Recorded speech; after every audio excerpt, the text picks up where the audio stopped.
Damn, I'm not gonna lie, but this episode has surprised me. Shut up and sit down.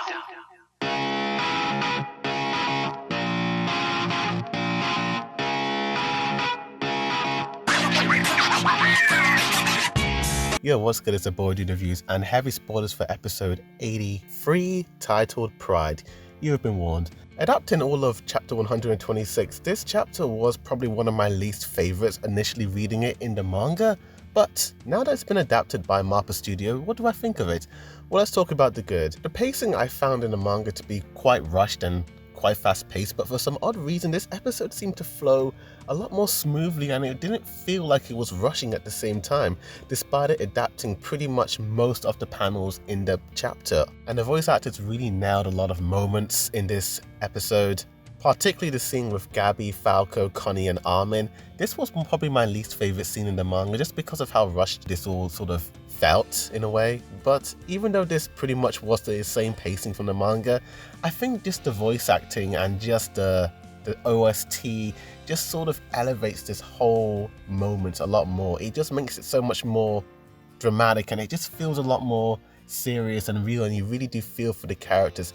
Connie and his inner turmoil about should he or should he not sacrifice Falco to protect his mom. Think back to what Sasha would probably do in this moment and him feeling so bad that he's gonna sacrifice this innocent boy just so that he can bring back his mom. Levi, Hanji, Magif and Peak all had really interesting character interactions back and forth, and it's just great to see our boy Levi Ackerman once again. I love the added muffle bass to his voice as he was talking through the bandages. I thought that was a nice effect. It's just so wild that not too long ago these guys were practically trying to kill the other, and here they are just trying to have a civil conversation, and it's just so interesting. It kind of reminds me of the moment where back in season 1 where Pixis and Eren were talking on the wall, and Pixis was coming up with this theory that there may come a time in the future where an ultimate enemy or foe may bring all of humanity together. Just seeing Levi talking to Magif, Peak talking to Hanji after everything they did to each other's homelands in a way. Damn, every time you see Flock on screen, it just makes your blood boil, but in all the right ways, just because of the way Isayama wrote him. Hot take, he is definitely one of my favorite characters in the show, just because of the way he started out and where he's at right now. He's the same guy, but he's just completely demented at times, and my gosh, my boy Onyankopon, you feel bad for this man. You feel bad for him after everything he did for the Eldians on Paradise Island, after just working so damn hard with them, trying to earn his trust.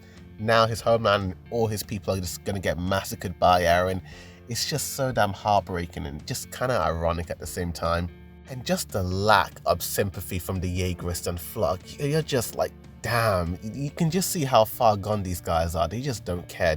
They have such a one-track minded us versus them mentality, very similar to that of Eren, and they are just vastly different in contrast to Hanji and Armin and the rest of the dudes. And that moment at the end, that infamous shot of Connie, Armin, Mikasa, Annie, Falco and Gabby, I think some people in the fandom called this panel Cringe Vengers. And I'm not gonna lie, when I first read this part in the manga, I kind of found it a little bit corny, a little bit cringy, but for some odd reason, MAPPA made this scene super badass. I mean, my gosh, there was a lot of emotion, and it just felt real for some reason. I just felt, damn, yeah, I kind of want these guys to save the world. It kind of had a lot of weight to it. Just seeing all these people together, what they've done to one another, Gabby killing their friend, Annie wiping out Squad Levi, now they're all together trying to take down this one foe, and of all people is Eren Yeager. I think this is the first time I'm noticing that the blur filter that MAPPA used to add in the previous part is either toned down a lot or completely removed in this second half of the final season, just because of how bright and more contrasted the characters are.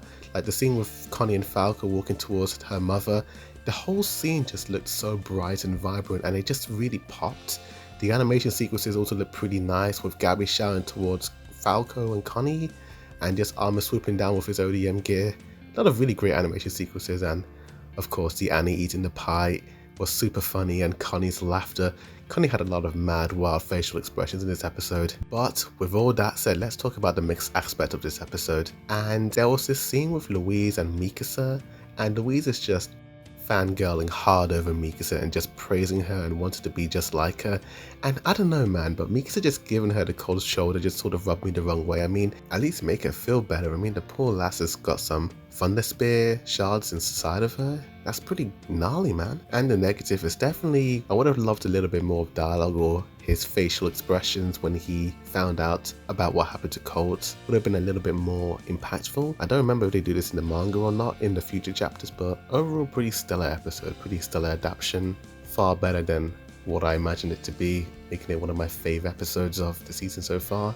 Definitely 10 out of 10 and A-star from me. I also liked how they didn't censor any of the gore scenes, particularly Levi's fingers, and some pretty shocking moments of Hanji blowing some of the Jaegerists' heads off, and her tearing up. It's the first time we've ever seen Hanji super emotional. But tell me in the comments down below what you guys thought of this episode. Did you like it? Did you hate it? What was your favourite part and what was your least favourite part? Tell me. Like this video, subscribe for more Attack on Titan reactions, reviews, comparisons, rankings and more. But thank you for watching, and OUTDID Reviews signing out.